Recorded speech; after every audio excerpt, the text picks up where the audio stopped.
Welcome to the Deep Three Podcast. I am your host, the one, the only. Let's keep it simple. Sam N. With, of course, the one and only KOB. We were talking earlier. What are you repping right now? Let's be honest here. All right, be honest with the fans. Let's get Number that. 4. Oh God, you can't see it. He's repping that man in his background. It's basically fusing into one person. Kevin is Alex Caruso at this moment. All right. But let's be real, Kevin. What is beneath the jersey? Bucks in 6, folks. Bucks in Pour one out. Pour one out for Giannis. Lakers are taking precedence now. Hey, man. Hey, at least one brother won a title. Am I right? It ain't Giannis, but hey, Giannis, you got next year. I, myself, am also repping some Laker gear. What we got for Kobe. Pour one out for the homie, of course. Legend.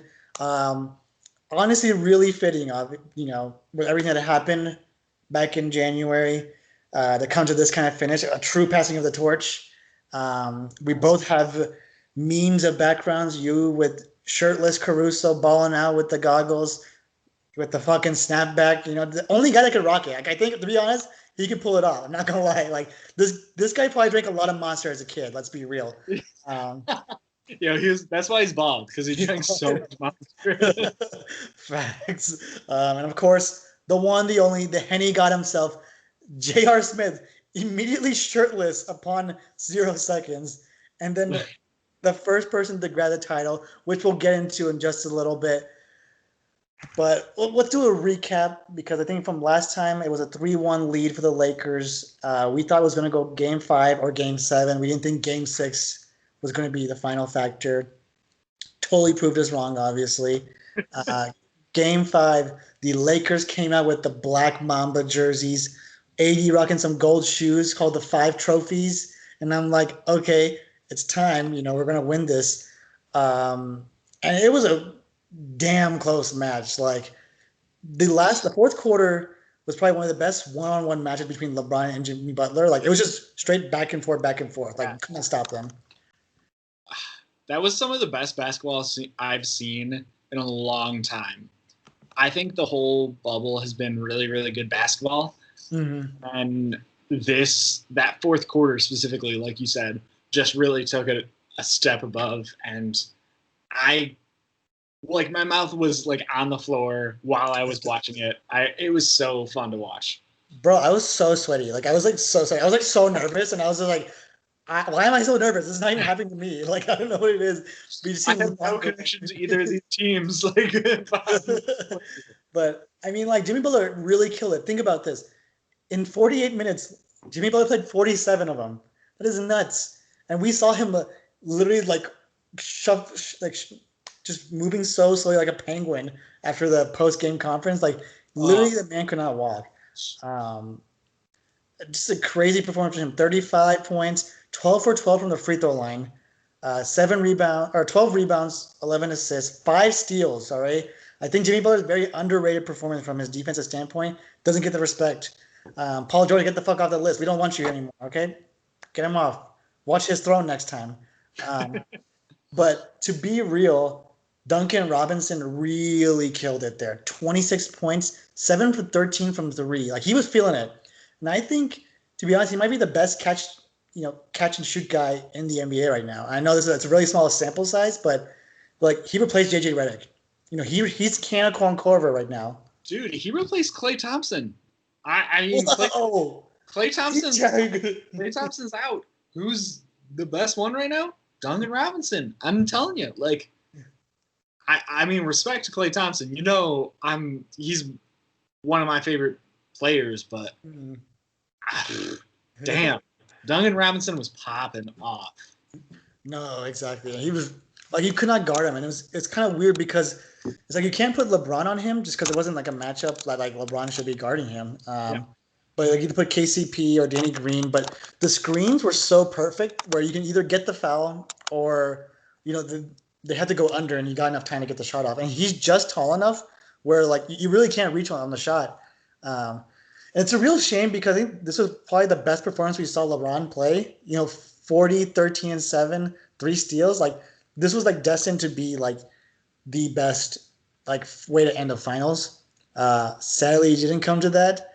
But LeBron was feeling it. 15 for 21, 6 for 9 from three. When LeBron's shooting threes, you know he's comfortable because he knows he can get past you, and he's so comfortable that he's going to just take some, honestly, shots he probably shouldn't be taking, and he's draining them, you know? Um, Even Anthony Davis, 28, 12, three steals, 3 blocks, like truly feeling himself as well. There was an injury scare, you know, with his ankle. He did keep him sidelined for a little bit, giving, you know, the Miami Heat a chance to try to build up a lead. They did, but third quarter, Lakers, I think, had like a 12-0 or 50. It was like a 15-0 run, which was got them back into the game. Um, but we can tell that there's a big difference between the Lakers from Game 5 to Game 6, just in overall performance. Um, Obviously, we know how LeBron and AD would perform, but the question was who else would show up. And you know, KCP has been a big surprise, you know, throughout this entire series. I think everyone basically said that he's gone. He's not going to be back for this Lakers team, and he may not. But he really showed that he could be a true support player for a team like this. But the bench was pretty whack. It was really disappointing from Rondo's standpoint. You know, only 4 points, 1 for 7. Not really feeling it. Even Caruso, like presence-wise, was not too dominant. But I think it was awesome that it came down to the last shot. Kevin, why don't you tell us what was going through your mind when you see LeBron just driving it? When LeBron was driving it in, I was scared initially, but then I saw there was literally 4 or 5, I think, bodies around him in the paint, basically, or within 5 feet of the paint, ready to swat down whatever he throws up. And as LeBron does, just launches it back out, not even looking towards Danny Green. And even as a Lakers fan, my heart kind of sank a little bit because I wanted this Heat team that had fought so hard to win. And I saw him pass it out to Danny Green, and I was like, well, that's it. Danny Green, wide open 3, no one even close. That's what he's paid for. That's what he does, is make wide open 3s. Shot it, brick, absolute brick. Hit the front of the rim, bounced off. Markieff Morris gets it, and then I was like, okay, I see AD right under the basket. Markieff Morris literally just has to pass it to him, pass it to LeBron, who's just off 15 feet away, easy, no problem. Still a W for the Lakers. Wow. And then Markieff Morris is just I can't do it, and throws it out of bounds. And I could not believe that short course of events. It still seems unreal how much they screwed up to basically get the game to the Heat. And I'm glad, because I think I think the Heat deserved to win that game 100%. And I think if the Lakers had taken it away with that final, basically buzzer beater 3 from Danny Green, I think that would have been almost stealing the game, because the Heat outplayed them 95% of the game. But it was just wild. I was in shock the entire last 10 seconds. Okay, so am I the only one that thinks that LeBron should have gotten the last shot? I just felt like he was in such a groove, and I know everyone's going to guard him, but you really couldn't have stopped him without guaranteed fouling him. And he's notorious for getting the calls, but at some point he was getting fouled, and I knew if Jimmy Butler was going to get the call on that end, LeBron was going to get it for sure on this end. Do you think LeBron was right on dishing it out, or do you think he should have taken it in? I'm torn on that, because I think you're right. I think if he had taken it up, he probably would have gotten a call on him, or he would have made a shot. But Danny Green was wide open. That's a perfectly executed play. LeBron drives in, draws 4 people, dishes it out to Danny Green, who's wide open at the top of the key. That is a good percentage shot, period, end of story. So it's a good decision. and Danny Green just missed. And I think it might have been a better decision in the moment for LeBron to just take it and try and make that shot, but I don't think it was a bad decision to dish it back out. For sure. I mean, like, let's be real. Like, first off, Danny Green did not deserve any of those death threats. Like, that was ridiculous. Like, that's just nuts, you know? That's insane. Yeah, it's like, it's not even him getting the death threats. It's like, it's sending it to his fiance, which is like even scarier. Like, because, like, you know, he can't leave the bubble either. Yeah. But Danny Green's been in these positions. The man has won 3 titles with 3 different teams, similar to LeBron. And I would like to say that he was if you look back at some of the old school Cleveland games, he was the guy on the right in the bench that was dancing with LeBron when they're up big. So this is like a real, like, full, like, circle for him. And I guess I can't really question LeBron just because I could be that confident in Danny Green nailing the shots. Because when we saw him in Game 6, he was nailing all of them. Like, he'll pump it, take the side step, get it in. Like, he got the shot at that point. And even Markieff Morris, as much as it was a blunder, I saw what he was doing. He was trying to feed to AD, but for me at that point, there were 2 people open right Danny Green was wide open again. And even more, LeBron was open right across the court, and you could have gotten the pass. Right. Exactly. Wide open at that point. And to be honest, like, I'd rather have even Markieff Morris have taken that shot than have tried to feed it in, just because there was no time left for any of that kind of stuff. But I think it was just a great finish overall, in my opinion, for Game 5. The only thing was, I wish it just didn't end on, like, a Markieff Morris turnover. Like, I wish it just was a Danny Green 3 miss, and then that just kind of ended right there. Did you lose any confidence in this Lakers team entering Game 6? I know you mentioned that it was either going to be Game 5 or Game 7 Lakers, but, like, did you think it was a solid move for, like, the Miami Heat to take over? I think at the end, I was scared for sure. I definitely did lose a little bit of confidence.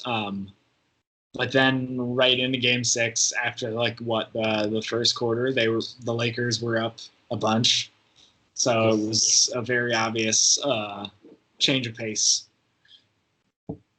No, for sure. And going along these lines, think about how well this team has performed without, Goran Dragic. I know he was suited up, but obviously they didn't want to risk anything unless it was super necessary. And I know this was a necessary game, but, when you're down 3-1, is it really worth putting up your number 1 scorer in, right?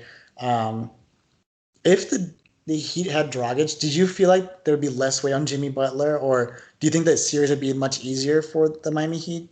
I 100% think so. I think if Dragic could even play 20 minutes, let's say they give him even a limit or a minute restriction. Wow, I can't talk. Even in this game, just because they're worried about his health or whatever. If he gets in at all to lighten that load on Jimmy Butler, I think Jimmy Butler goes into Game 6 a completely different person than what we saw. We saw him just exhausted from the tip-off. I wish it wasn't the case, but he was visibly just hurting. It was hard for him. Everything. He was still playing to the best of his abilities, and he was still doing so much for that team. But if he had that much more energy, I think that could have been the difference in Game 6. For sure. Look, we never got a full chance to see, Dragic play to the fullest of his ability. I remember watching Dragic when he was with the Suns and just being a backup to Steve Nash. And he was ready to perform and be a starting guard at that point. And I think he found the perfect combo with someone like a Jimmy Butler to really excel his skill set, because he doesn't have to carry everything for himself anymore. But even without Dragic, they still came out, but did force Jimmy to literally play the entire game at that point, which is, as much as I respect it, it's not a good sign as a team when your best player has to play the entire game in order for you to, they barely made it over. Like, let's be real, right? It came down to the last shot at that point. But Game 5 went to the Heat. There seemed to be some optimism on the Miami Heat side, but obviously being down 3-2, favoring the Lakers, and entering Game 6 on what was that, Sunday night? Uh, that was just a crime. That could have been. This could have been even worse than the OJ murders in LA. No, okay, that's a little too soon. I was gonna call it too soon. But it was a straight murder. Like, let's just be real. This was straight murder. When the Lakers lead by 28, entering the second half, it's something of big concern for the Heat because you're not seeing your boy Jimmy Butler, who still played 45 minutes, put in as much effort. He's just tired. The guy's tired when you have only a day to rest, and even then, he's still probably working out and shooting at the gym. You can only do so much, and you hope that your team can carry. And it didn't show with this team. Like, Bam finally came up, but you need more than just a big guy because there's Anthony Davis. It's a very difficult guy to stop, and as I wrote here on our outline, murder, murder, murder. That's what we saw. What were your thoughts overall on this game, Game 6? I was frustrated, but understood I get it because Jimmy Butler had been carrying this Heat team, and every win they had, he had been the forefront of the team. He had been leading in steals or leading in points or rebounds or whatever, or all of those. I don't know. And Game 6, again, like I said before, you could just see from the tip-off that he was tired. He had played an average of, 46 minutes in the entire final, all of the finals games, basically. 47 in Game 5. Like, I don't know how you can push yourself that much against LeBron and the Lakers that many days in a row, and not have some repercussions. So going into it, before the game, I was hopeful.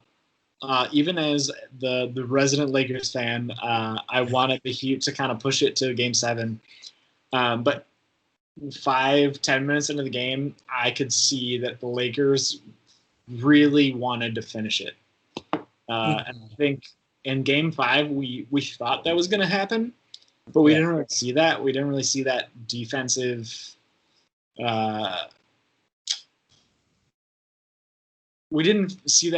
presence in Lakers that we did in Game 6.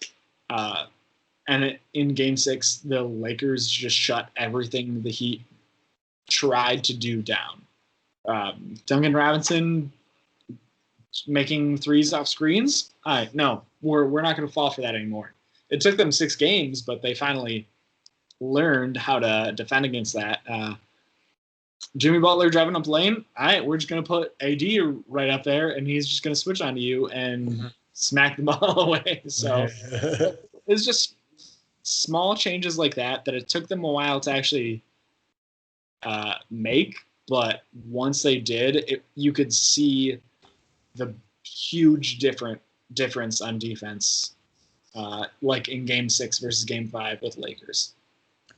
No, exactly.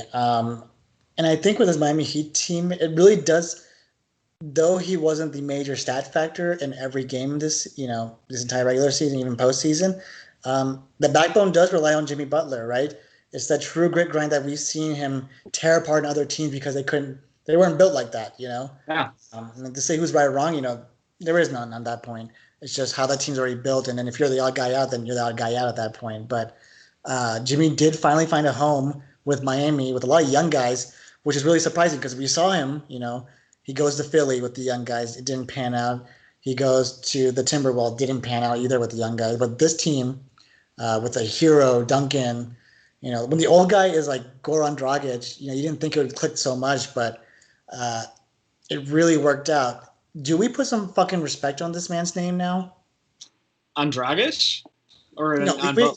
That guy's already sealed as GOAT. Hey, we just talked about Dragic. I was like, huh? Jimmy Butler, 100%. I think every basketball fan has been hesitant to put respect on his name. The past couple of years, especially because he's been with the Sixers, was a terrible fit for Jimmy Butler. And I think we all knew that I think everyone except the Sixers front office knew that. I think we saw glimpses of greatness in when he was on the Bulls, when he was on the Timberwolves, even. But it just there was something missing, and now him on the Heat. During the regular season, even we saw a couple games of him being really, really good, but I don't think, at least personally, I ever thought it was going to translate this well into finals basketball. I thought, to some extent, okay, Jimmy Butler just, I don't know if he has it to go against LeBron in however many games. And he really proved us wrong. Especially Game 5, I think that's the biggest, like you said, I think before we started this, Jimmy and LeBron going one-on-one basically in that game. The last quarter was literally just Jimmy Butler versus LeBron. And Jimmy Butler was holding his own. Yeah. And I will always respect him for that. And I don't think you can ever give him enough credit for actually doing that. Because I think there are very, very few players who have actually gone one-on-one against LeBron. I think maybe people on Golden State, maybe, I don't even know, Draymond Green, maybe? But that's all a loose suggestion, I guess. I don't know. I think Jimmy Butler was phenomenal this series. No, they didn't win. He forced that Game 5 win just by sheer will. And I will always give him credit for that. No, exactly. I think this is where we finally saw Jimmy finally have his moment without having to be in some sort of form of criticism or like a shadow of some form. Obviously, with Chicago, as much as good of a side piece he was, it was always going to be a D Rose team at that point. Even when he was broken and then they got rid of him, it was supposed to be Jimmy's team, but obviously with management, the coaching staff didn't pan out there. Even with the Timberwolves, the priority was still Karl-Anthony Towns. Philly, it was still Joel Embiid and Ben Simmons. It was never Jimmy Butler in the piece. For the first time, Jimmy Butler actually is a piece. He's the main piece here, and now people are branching off of him. But I think this is the first time we saw him finally grow out of the all-star talent role and actually be a superstar, like true like team leader role. That's awesome to see because like as old as he is, I feel like there's so many years where we're still going to see this team really succeed. And speaking of succeeding, do you think that Miami will now be a strong destination for next season? Because we know Miami is party town. Who doesn't want to be here? But we also want to win. I'm just being honest. Like we want to win. I would be surprised if Miami doesn't get a big name in the next offseason. Especially like they got a bunch. I wanted to look it up. They got a bunch of big contracts ending this year that were just like 1 year or whatever. Solomon Hill is way overpaid for what he does. He rides the bench for 13 mil. Absolute trash. But even Dragic, which I think Dragic was great for this year, but he's going to be 34, 35 next year. He's getting paid almost 20 mil. I think that contract's that I don't know if the Heat want to re-sign him or not. So things like that.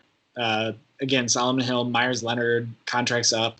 Jay Crowder, who really did a lot this year, so maybe they'll re-sign him, but he's not an expensive person. I think they got a lot of cap space, and they're going to get a lot of eyes on them. I think anyone from, I don't know, I think people in especially small market teams that aren't really doing that well, someone like,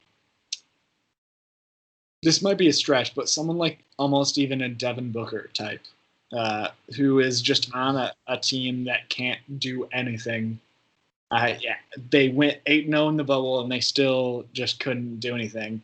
I think something like him would be a perfect person to be like, I am sick of the team I'm on.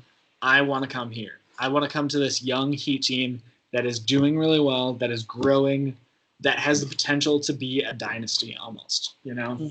No, for sure.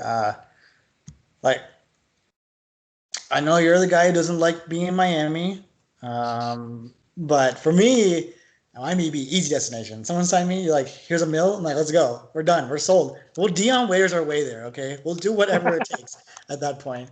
Um, but like, I mean, this could even attract really big superstars, right? Let's be real. Like, this could be a really good attraction for Giannis. I mean, Giannis, I don't want you to leave, but I'm just saying, if you want some real work ethic, I can tell you that this team has it. We saw Joel Embiid, obviously really excited, when Jimmy Butler was there. So that could be some close ties. But it'll be fun to see what this team can do, even just standalone by itself. I think this team has a very strong future. I know we all doubted them. We didn't think that they'd be this good when it comes to the playoffs, but they proved us wrong, and now they got 1 year under the belt. And I know the conditions were tough too, so we'll have to see next season how things will get up, get better for them. But let's move on away from the losers. Okay, they lost. Let's be real. If you lost, you're a loser. It's just a fact. But let's give our props to this Lakers team, who everyone doubted. Like, so many people doubted. All right, they were like, team is trash, team is trash. But in the end of the day, as we talked about in previous podcasts, it comes down to building a team around two superstars, and we did that easily. And I don't know why I said we, but we did this. All right, Kevin and myself are officially indicted as Lakers at this moment. But playoff Rondo really showed up in this game 6, playing phenomenal.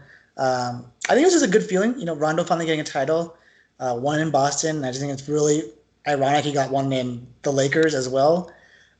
Dwight Howard finally got his first title, winning in Orlando, even though the last time he was in the finals, he was in Orlando against the Lakers. That was funny. JaVale McGee already have, like 5 titles under his belt now? It's nuts. I think we heard from John Murphy, actually, that JaVale McGee is now tied with Larry Bird in number of titles he has. Larry Bird, you're not welcome on this podcast. JaVale, let's get it. Come on here.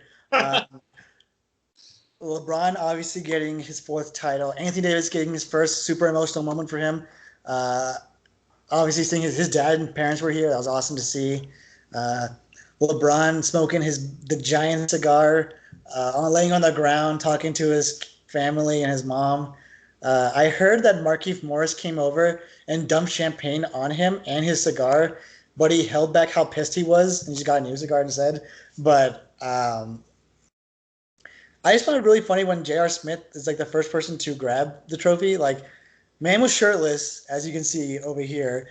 And he's the first person, basically washed up, didn't play a single game. Yeah. And they're like, hey, it's all yours. And they're like, I was just like, out of everyone, LeBron's just chilling in the background, like sitting down. Anthony Davis also kind of far out. LeBron James also wins his 4th MVP title, well deserved. I mean, like, let's just check out these stats.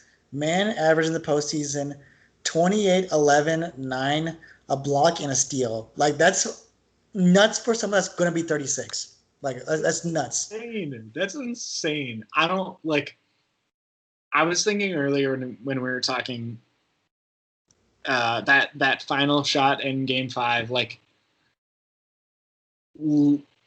LeBron from 8 years ago would not have passed that out and would have tried to take that shot. Mm-hmm.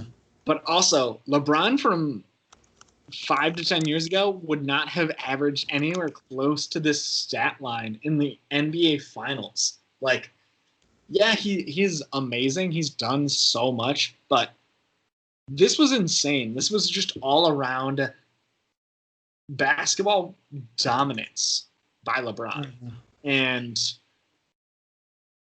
I am really, really taking a consideration as him as the GOAT versus Michael Jordan. Did you hear that, folks? Chicago fan, as someone who's grown up knowing the myth of Michael Jordan, LeBron is making a very, very, very good case for himself this year. Kevin, they're gonna have an effigy of you, man, in Yeah. Chicago. We're gonna have Chicago Fire Round 2 if that happens. Um, Look, everyone knows I'm the fanboy here. I evolved. We hated LeBron in Miami. All right, he was the villain. Yeah. Uh, as soon as the Spurs beat him, had their laugh that he demolished the Heat, made him look like a fool. He goes back home, wins the title for Cleveland, the shittiest place in America, um, which I think really made him the hero at that point. I just find it that a lot of people take this guy for granted because there's going to be a time when he's gone, and I think it's going to be a real shame that the way that people kind of like defaced him. Even like when coming to LA, they defaced him like you'll never be like Kobe, and that's not the point. He's not going to be like Kobe. He's going to be like LeBron, and he just got you a fucking title in 2 years here. I'm just saying. But the performance, it's not even about a goat at this point because I think almost everyone can agree that the goat has to be generational at this Yeah. point, just because Yeah. like For sure. everyone We've talked says, about yeah, it. because like everyone says that this is like the softest era, and like whatever that soft it's soft. But I think in terms of being like the in terms of being like the greatest NBA player, it has to be the LeBron James, just in terms of longevity. To play, 18 seasons as a juggernaut threat to every single year is nuts. That's the thing that Jordan didn't do, but let's be real, Jordan quit. Jordan didn't get what he wants, and he quit. We saw The Last Dance. I know we have some details on that, but look, when you only play like 12 seasons, I respect the grind. Don't get me wrong. I don't disrespect Michael Jordan. I just don't like the. I just think the gap is very close. If you want to compare them, that it's so close. Like it's almost like incremental at this point. Like Yeah. to be honest, if LeBron plays 20 seasons and still averages this, I won't be surprised. I would easily name him as the GOAT at that point if that's what you want to call it. Again, I think it's like we've said 100 times, and we could keep saying 100 times. The game of basketball now in 2020 is vastly different than it was in 96, than it was in 93, than it was in 92, whatever. Like, Mm-hmm. it is so fundamentally different now. And that being said, now LeBron is the best player in the NBA, period, full stop. There is no argument otherwise. I can't rationally argue with someone that's trying to say LeBron is not the best player in the NBA right now. Like, Mm-hmm. I think it's kind of disrespectful to both people to argue whether LeBron is better than Michael Jordan or not. I will make that statement, then I think they're close, because I think it's relevant, but I think arguing it is kind of like a moot point at this Mm-hmm. time, I guess, you know? No, exactly. Like we've talked about it all the time. It's like, can you really compare these? And it's like, realistically, you can't. The way they play, like I said, if you want to compare overall athlete, it's LeBron James. He just has the body. Ah, He has the resources to do that too. Like, don't get me wrong. Um, but Jordan had the option to play longer, and he chose not to. Like, he chose to shorten his career, and he did other passions. Like, that's fine for him. But let's not like what's. I'm just saying that like playing 12 years and then playing 17, 18 years is like a big gap. Like that's a 6 years of pure dominance gap. Like let's not take that away from LeBron James yeah. at that point. But we've talked about this a couple of times. Does this title get an asterisk or? So I was saying this before the pod too. I have changed my mind a lot of times on this. I think if you go back a couple months at the start of the bubble kind of thing, I was very much of the mindset, yes, this gets an asterisk. They don't have fans. It's a different game. Blah blah blah blah blah. I kind of walked back on that a little bit, specifically because of the past couple games. I think Game 4 and Game 5 especially, we saw some of the best basketball I have seen probably all season. I think everything with the Nuggets was amazing. I think the Suns in the bubble was amazing. But I think Game 5 of the finals was unbelievable basketball. And I think, yes, the fans would have changed things a little bit, but I think it's disrespectful to put an asterisk on this finals as if they didn't earn it enough. No, for sure. I'd almost argue even the other side of where it was harder to earn it this way rather than with fans. No, exactly. I mean, let's be real. I think the right team won the finals. Like, I mean, 100%. We saw how this team played and well deserved to play. This doesn't take anything from the Miami Heat. They were just a sleeper. Like, that's just what it was. Like, no one picked them. So, like, we didn't really have a true standard. But, I mean, I think everyone said day one, like, oh, Lakers are going to win it. And then all the detractors are just roasting. Like, that's ridiculous. With the team that you have, there's no way you could win it. But once again, as we've seen with these Lakers teams, you've had a Kobe, you had a Shaq, you had a D Wade, you had LeBron. You've had duos that are pure dominantly winning over their career, just taking over games, and that's what we saw. But yeah, I don't think. I know we talked about like really early on, as soon as the season was starting, about like potential, like will this be an asterisk because of the whole home court situation, and I think that's just like you can't really do that because going along the line, I think it's actually harder to play in the bubble just because no fans, you're away from your family for 3 months. There's no traveling. You're staying in the same place for 3 months. You get tested every day. Really, only thing on your mind is basketball. And obviously, with the whole Black Lives Matter movement, like I can see that taking a real toll on every single player here. It's not like I'm pretty sure at some point basketball was just not fun, right? I mean, like as much as we loved it, like would not be surprised if like these players don't want to play for another like 6-7 months. It's tiring. Like they literally played every other day, and in fact most they had like 3-day break, which is like something they cherished, just because they had to keep going back to back to back to back nonstop. And to be honest, even as a fan, like this last like the finals kind of got tiring just because of like, oh my god, we just had so much basketball, and that's kind of me being kind of spoiled with basketball. But like if I was tired as a fan, I could see it even being more tiring as a player. I think last note, I'll kick it off here. Most enjoyable playoffs in a long time. Because I know we had the Warriors' dominance. Even last year was kind of fun, but the injuries happened. That was just a real shame. But overall playoffs, it was just like the most enthusiastic thing. Eternal props to Adam Silver and the NBA squad for figuring out this bubble. They were like the Lakers where everyone doubted them, and they proved everyone wrong because they didn't get any cases after like 3 weeks in, they did a phenomenal job. Kevin, anything last words about these playoffs so far? It was honestly incredible. I think we were all skeptical at the beginning.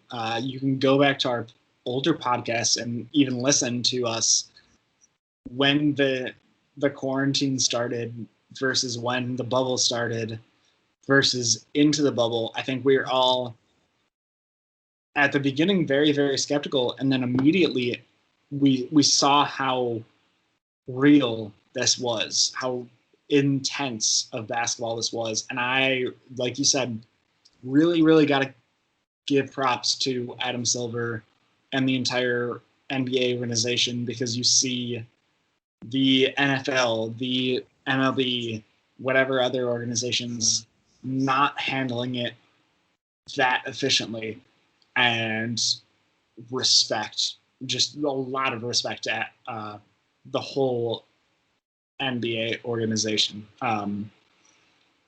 Again, I completely agree. I think the past 10 years have been relatively predictable playoffs.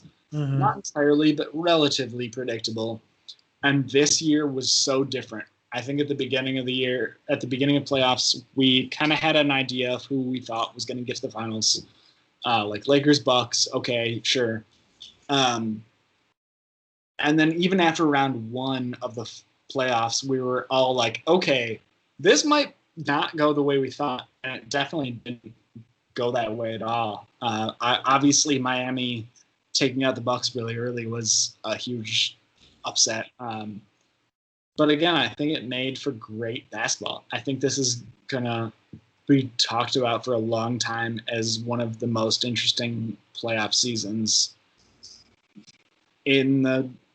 at least in the 21st century. I think if you go back to the 90s and the 80s, yeah, maybe there's been some insane playoffs, but I think in recent history that I can remember, that I remember watching basketball and experiencing, I think this is one of the most insane.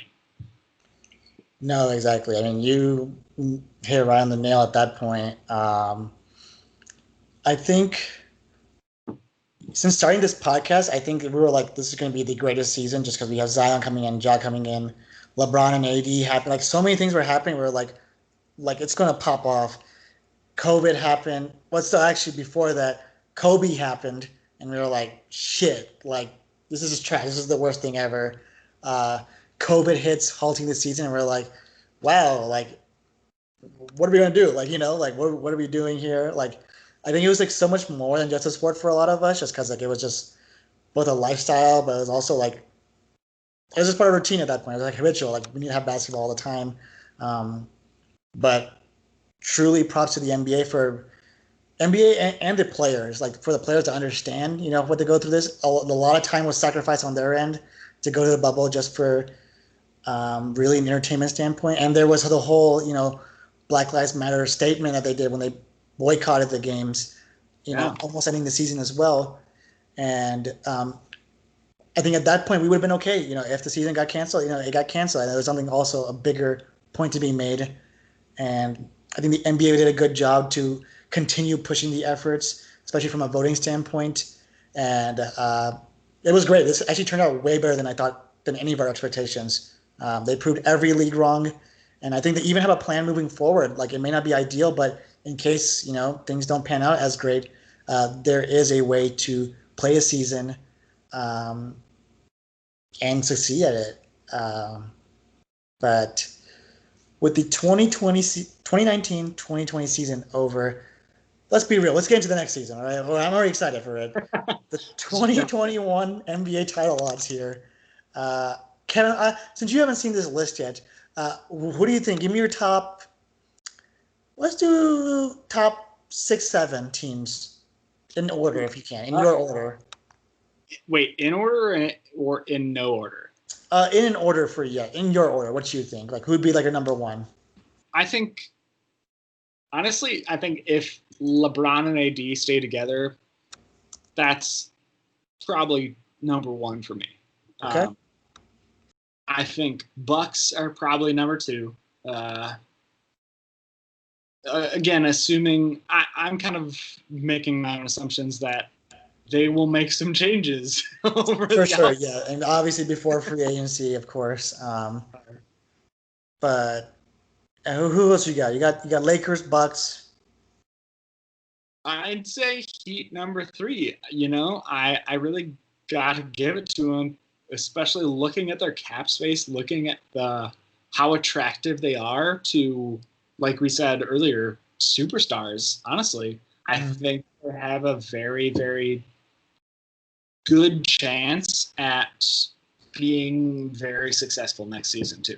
I think they have a lot of young talent. But they also have veterans that will stay with them. Jimmy Butler, maybe Dragic, probably Kelly Olynyk. Like, he's a little washed up, little ugly looking, but he contributes. He's a good bench player. So I think the Heat for sure. I hate to say it, and if Matt was here, he would be jumping with joy. I think the Celtics are one player away from being a really scary team. And if they can keep a lot of their talent, then they'll be really good. I'm trying to think of after that. After that, it gets fuzzy. I think I want to say the Nuggets, but I don't know. I think it would really impress me if they did as well this year, next year. I'm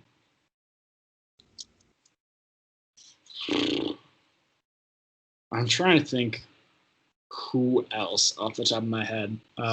Honestly, I think you're gonna. I don't know if you're gonna like this or not. I think if this team can get one player, not even a good player, just one supportive role player, the Suns will be a 4 or 5 seed. Whoa, we're dropping some bombs here. I really think that. I think we saw that in and we saw it in the bubble. Devin Booker played out of his mind. Mm-hmm.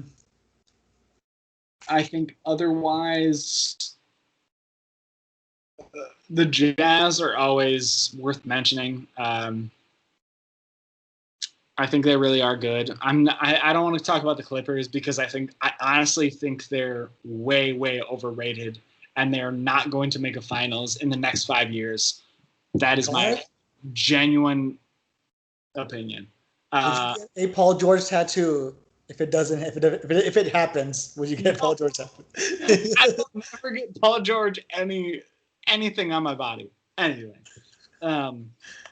And then finally the Nets. I think the Nets are worth mentioning if they can get KD and Kyrie healthy. Gotcha. Maybe they'll be good. Again, that's 2 pretty good superstars, and if they can actually keep a relatively deep roster in people like Karis LeVert, Dinwiddie, whoever, I think that they could make an impact. I think the Warriors, I don't think so. I don't think the Warriors are going to make another finals as is. Gotcha. So this is what I got as your list. We have Lakers, Bucks, Heat, Celtics, Nuggets, Suns, Clippers, Nets. Take the Clippers off. I was referring to them as in I don't want them. Oh, okay. They're gone. Okay. I wanted to address them, but no. I love it. I love the Heat. Okay, I love this. All right. I'll tell you what the betting odds are so far. We do have the Lakers, obviously number 1. Number 2 goes to the Clippers. Your fan favorite Clippers here. Pretty whack, unless they make some big moves. But with the money they don't have, they can't. Exactly. They throw away all their draft picks. Where do they expect to get anything? Yeah. Oh my God. 3rd goes to the Bucks. That'll be interesting to see. It really depends on what moves they make. If they don't make moves, I will drop them lower personally. I'm just like, I don't see them being that confident. The 4th goes to the Warriors. The amount of shade you gave them, they do have the 2nd pick that they can trade and Andrew Wiggins in case they want to trade for a Bradley Beal or some real threats. Yeah. After that goes to the Nets, close to your alliance. Interesting to see how they do, especially how they're going to build the team. I don't think Dinwiddie and LeVert will be there. Steve Nash is the coach. They'll make a lot of changes that fits with these 2 players. Next goes to the Celtics. I think they're getting a lot of disrespect. I think because they get to the Eastern Conference Finals and then choke every time. Yeah. And then it's your Heat. All right, they dropped them to the 7th option. Disrespectful. It kind of is disrespectful. And after that, Nuggets, Raptors, Rockets, blah, blah, blah. But you know who's the last odds? You can guess. Who has the worst odds? Who has the worst odds? The Suns? No, the Suns are above the Pacers, so they're 60-1. Timberwolves? We're getting closer, 200-1. Knicks? I heard Knicks was technically correct, but as of right now, on the betting odds, no, they are 300-1. There's actually a team worse than that, and I think it makes sense. Hint: the greatest of all time. That doesn't help me. The Charlotte Hornets, 400-1 to win it all. That makes sense. Never mind. I honestly forget their team. Now that who's their best player? Terry Rozier? Hey, yeah. Devontae Graham, Who's their best player? Trash. It's gonna be interesting next season. Just like Now that we see the Warriors are coming back, see how strong they can be. Now that the Nets, think about it, we didn't have Steph Curry, Klay Thompson, Kevin Durant, Kyrie Irving. We didn't see them in the playoffs. Like that didn't happen. But that's why I think this was the best playoffs we had in so long, because we didn't see them, because they're good, but they're so boring. Like, honestly. Yeah. Yeah, it's been a while since we've seen like people driving in the paint kind of basketball, whereas it's just big shots otherwise. Um, but with that, that really wraps up our season. Our next episode, that'll probably be our bubble recap, ladies and gentlemen, where we kind of just go like the best moments that we saw, best highlights. Just recall what did we feel just going on there. And then we're probably going to take a 2-3 week hiatus, kind of revise, make some better content because I know you get tired of our ugly faces. So what we're going to do is probably add some more ugly faces so you can laugh at us there. But with that, I'm done. Kevin, finish us off here. Again, email us with any of your questions, any of your hates. If you think our opinions are trash, email us, please, at the deep3pod@gmail.com. That is the number 3, I believe. The deep number 3 pod@gmail.com. Same thing on Instagram, Facebook, Twitter, at the deep3pod. I post some memes sometimes on Instagram if you want to follow that. I think Matt's in charge of the Facebook and Twitter. I don't know. And then finally listen to us wherever you're listening to us right now, whether that's Apple Podcasts, Anchor, Spotify. Keep listening. We appreciate all your listens. And thanks for listening this far. Facts. Shout out to Anchor. They did reach out and they're like, yo, you guys did a good job so far. And I was like, that's awesome. Wasn't expecting that. But on the road to 700 listens, with that, yo, basketball's over, but go vote. All right, everyone, go vote. It actually does matter. However you do it, just wait in the line if it has to. If you don't vote, you're not welcome on this podcast. You're Paul George. That's how we will. You're Paul George. You're Paul George. You want to be Paul George? No. No, mistakes. Mistakes will be made if you're Paul George, all right? You'll choke. You'll literally choke in real life, all right? So go vote. Be a part of the change. Let's get it. Peace out, everyone. Like so.